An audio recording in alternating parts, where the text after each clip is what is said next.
जय भोलेनाथ की। हर हर महादेव। जय भोले की। शिव जी के किरात अवतार के प्रसंग में श्री कृष्ण द्वारा द्वैत वन में दुर्वासा के साप से पांडवों की रक्षा, व्यास जी का अर्जुन को शक्र विद्या और पार्थिव पूजन की विधि बताकर तप के लिए सम्मति देना, अर्जुन का इंद्र कील पर्वत पर तप, इंद्र का आगमन और अर्जुन को वरदान, अर्जुन का शिव जी के उद्देश्य से पुनः तप में प्रवृत्त होना। तदंतर पार्वती के विवाह प्रसंग में हुए जटिल नृतक और द्विज अवतारों की फिर अश्वत्थामा अवतार की बात कहकर नंदीश्वर जी आगे कहते हैं, बुद्धिमान सनत कुमार जी, अब तुम पिनाकधारी भगवान शिव के किरात नामक अवतार का वर्णन सुनो। उस अवतार में उन्होंने मूक नामक दैत्य का वध और प्रसन्न होकर अर्जुन को वर प्रदान किया था।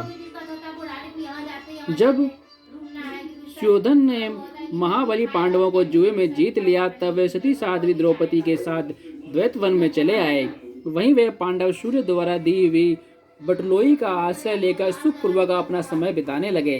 प्रियवर, उसी समय सुयोधन ने आदरपूर्वक मुनिवर दुर्वासा को छल करने के प्रयोजन से पांडवों के निकट जाने के लिए प्रेरित किया। तब महर्षि दुर्वासा अपने 10,000 शिष्यों के साथ आनंद पूर्वक वहां गए और पांडवों से मनोनुकूल भोजन की याचना की।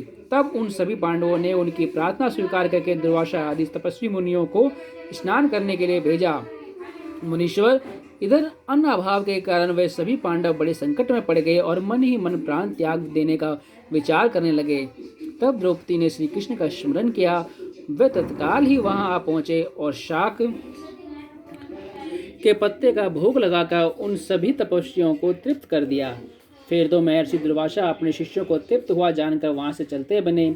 इस प्रकार श्री कृष्ण की कृपा से उस समय पांडव संकट से मुक्त हुए। तदंतर भगवान श्री कृष्ण ने पांडवों को शिव जी की आराधना करने की सम्मति दी। फिर व्यास जी ने भी आकर उन्हें शंकर के समाराधन का आदेश देते हुए कहा, शिव जी संपूर्ण दुखों का विनाश करने वाले हैं। वे भक्ति करने से थोड़ा ही समय में प्रसन्न हो जाते हैं, इसलिए सभी लोगों को शंकर जी की सेवा करनी चाहिए। वे महेश्वर प्रसन्न होने पर भक्तों की सारी अभिलाषाएं पूर्ण कर देते हैं, यहाँ तक कि वे इस लोक में सारा भोग और परलोक में मोक्ष तक दे डालते हैं। यह बिल्कुल निश्चित बात है। इसलिए भुक्ति मुक्ति रूपी फल की कामना वाले मनुष्यों को सदा शंभु की सेवा करनी चाहिए, क्योंकि भगवान शंकर साक्षात परम पुरुष, दुष्टों के संहारक और सत्पुरुषों के आश्रय स्वरूप हैं। अब अर्जुन पहले दृढ़ता पूर्वक शक्र विद्या का जप करें, तब इंद्र पहले परीक्षा लेंगे, पीछे संतुष्ट हो जाएंगे। प्रसन्न होने पर वे सर्वदा विघ्नों का नाश करते रहेंगे और फिर शिव जी का श्रेष्ठ मंत्र प्रदान करेंगे। नंदीश्वर जी कहते हैं, मुने, इतना कहकर व्यास जी से अर्जुन को बुलाकर उन्हें शक्र विद्या का उपदेश देने को उद्यत हुए। तब तीक्ष्ण बुद्धि अर्जुन ने स्नान करके पूर्व मुख बैठकर उस विद्या को ग्रहण कर लिया।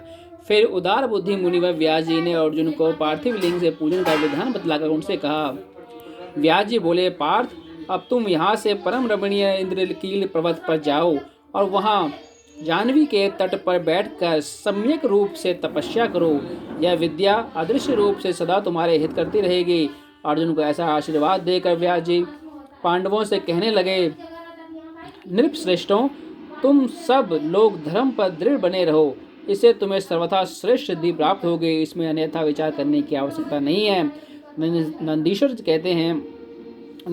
कहते हैं, मुने, इस प्रकार मुनिवर व्यास उन पांडवों को आशीर्वाद दे तथा शिव जी के चरण कमलों का स्मरण करके तुरंत ही अंतर ध्यान हो गए।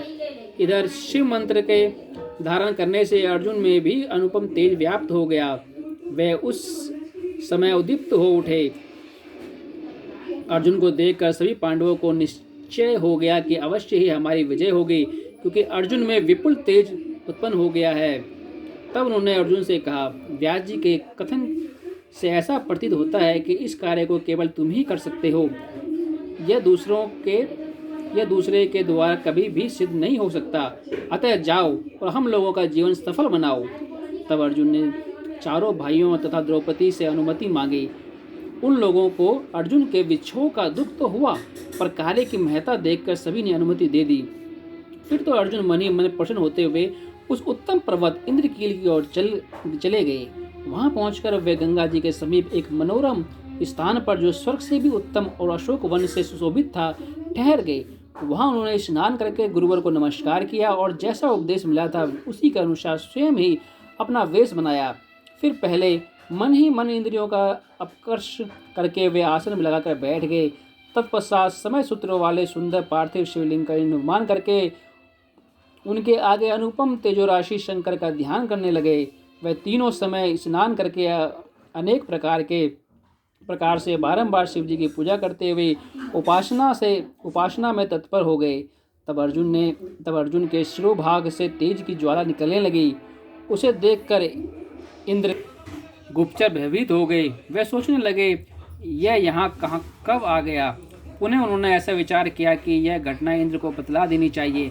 ऐसा सोचकर वह तत्काल ही इंद्र के समीप गए। गुप्तचरों ने कहा, देवेश, वन में एक पुरुष तप कर रहा है, परंतु हमें पता नहीं कि वह देवता है, ऋषि है, सूर्य है अथवा अग्नि है। उसी के तेज से संतप्त होकर हम आपके सन्निकट आए हैं। हमने उसका चरित्र भी आपसे निवेदित कर दिया। अब आप जैसा उचित समझे वैसा करें।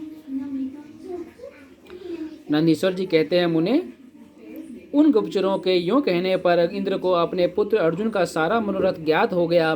तब वे पर्वत रक्षकों को विदा करके स्वयं वहां जाने का विचार करने लगे। वे प्रवर इंद्र अर्जुन की परीक्षा लेने के लिए वृद्ध ब्रह्मचारी ब्राह्मण का वेश बनाकर वहां पहुंचे। उस समय उन्हें आया हुआ देखकर पांडु पुत्र अर्जुन ने उनकी पूजा की और फिर उनकी स्तुति करके आगे खड़े हो पूछने लगे, ब्राह्मण, बताइए, इस समय कहाँ से आपका शुभागमन हुआ है। इस पर ब्राह्मण वेशधारी इंद्र ने अर्जुन को ऐसे वचन कहे जिससे वह तप से डिग जाए। पर जब अर्जुन को दृढ़ निश्चय देखा तब अपने स्वरूप में प्रकट होकर इंद्र ने अर्जुन को भगवान शंकर का मंत्र बताया और उसका जप करने की आज्ञा दी। तदंतर अपने अनुचरों के सावधानी के साथ अर्जुन की रक्षा करने का आदेश देकर वे अर्जुन से बोले, भद्र, तुम्हें कभी भी प्रमाद पूर्वक राज्य नहीं करना चाहिए, परंतु यह विद्या तुम्हारे लिए श्रेष्ठकारी होगी। साधक को सर्वथा धैर्य धारण किए रहना चाहिए। लक्षित तो भगवान शिव हैं ही, वह संपत्तियां और फल मोक्ष दोनों समान रूप से देंगे, इसमें तनिक भी संशय नहीं है। नंदीश्वर जी कहते हैं, मुने, इस प्रकार अर्जुन को वरदान देकर देवराज इंद्र शिव जी के चरण कमलों का स्मरण करते हुए अपने भवन को लौट गए। तब महावीर अर्जुन ने भी सुरेश्वर को प्रणाम किया और फिर वे मन को वश में करके इंद्र के उपदेशानुसार शिव जी के उद्देश्य से तपस्या करने लगे। जय भोलेनाथ की। हर हर महादेव।